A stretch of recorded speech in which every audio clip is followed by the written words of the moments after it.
Hey legends, this video I'm going to just show you a really simple technique to get around a jazz chart that you might be learning for the first time, and there might be lots of tricky changes in there. This technique will just help you find a scale that will pretty much work through the whole changes, so you can learn it at that fundamental stage first and then branch out later. So when I was first learning how to navigate changes, my teachers would always say, okay, over the D minor 7 you play D Dorian, G7, G Mixolydian, and C major Ionian.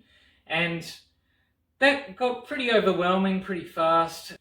So what I discovered over time is, well, a lot of these chord progressions are coming from this same parent scale. Yeah, in jazz they add the odd dominant 7 chord in there to mix it up every now and then, but essentially everything is coming from a parent scale. So with that knowledge, instead of worrying about 3 scales when I was practicing my 2-5-1s, I instead looked at the one parent scale that would work over all of those. So a simple little parent scale we can look at is the Pentatonic Scale. It is 1, 2, 3, 5, 6, 1. Back in a normal major scale. I also like to do the flat 3, which is like the blues note. I don't really hang on that note too much. I just use it as a grace note into the 3rd or down to the 2nd there. The reason the pentatonic scale works so well is it doesn't really clash with any of the harmony. I'll show you what I mean.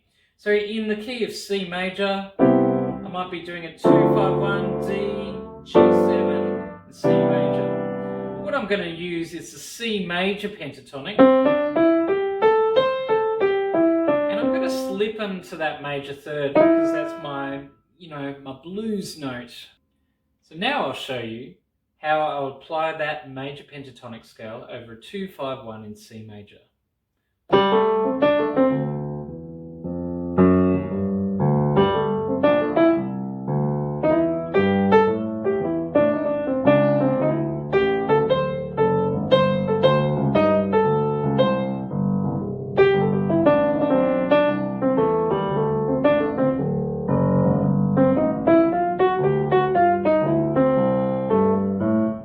Branch out a bit there, but you get the idea of just keeping it to that simple pentatonic.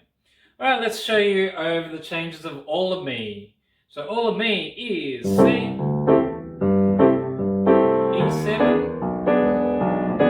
A7, and D minor. We'll just do those 4 chords, and just using the C major pentatonic all through those changes.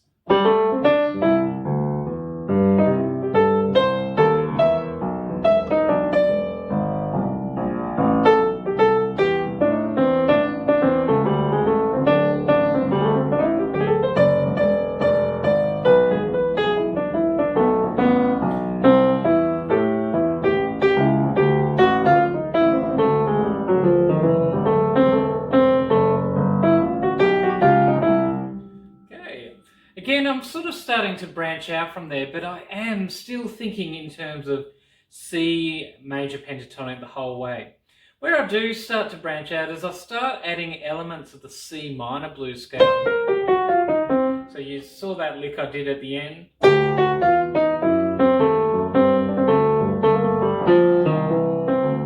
So all I was doing there is I was just hinting on that kind of blues note in the minor blues and also the minor 7 there. Okay, so I'm just kind of doing a mixture of those 2 blues scales. If you know your minor blues scales pretty well, it's interesting to note that actually the C major pentatonic is really just the A blues scale, and that gives you that blues note into the 3rd there. We're just starting on different notes here. So if I just show you that.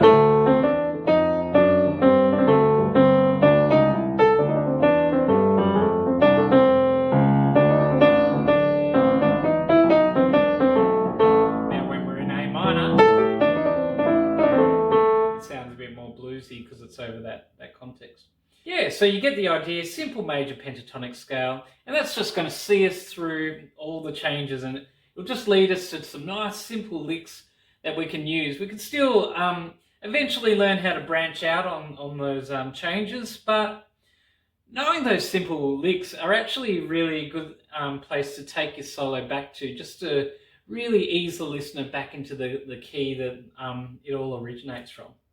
I'll just show you, apply it to another key now. I'll go through the chord progression of Basement Street Blues. So we're in B flat, D7, and G7 for 2 bars. Then we've got C7, F, and then a turnaround. Okay, so in that situation, I'm thinking B flat, major pentatonic. 1, 2, 3, 5, 6, 1. Okay, and with our blues note there.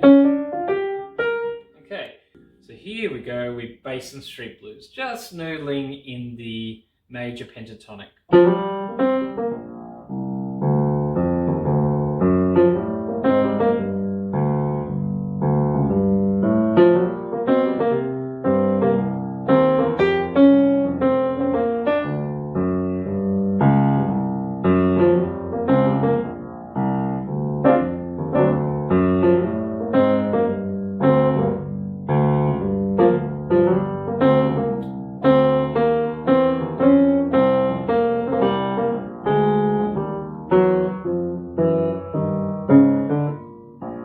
Again, just getting into that sort of minor blues,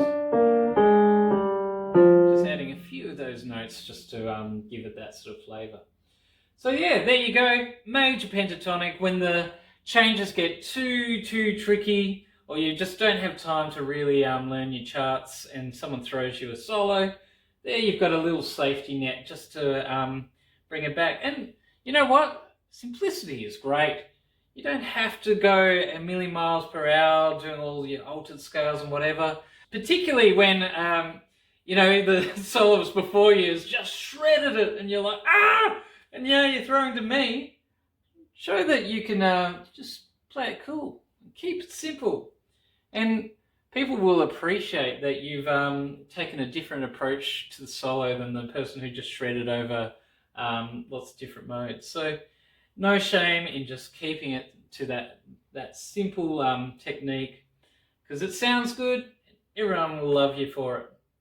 Use this idea as it is, just a nice safety net to stop you getting overwhelmed if the changes are flying past too quickly for you. Hope you found that tip really valuable. Please keep following the channel, because I've got plenty more ideas and concepts to help you on your music journey. So thanks so much for following my channel, and I look forward to seeing you in the next video.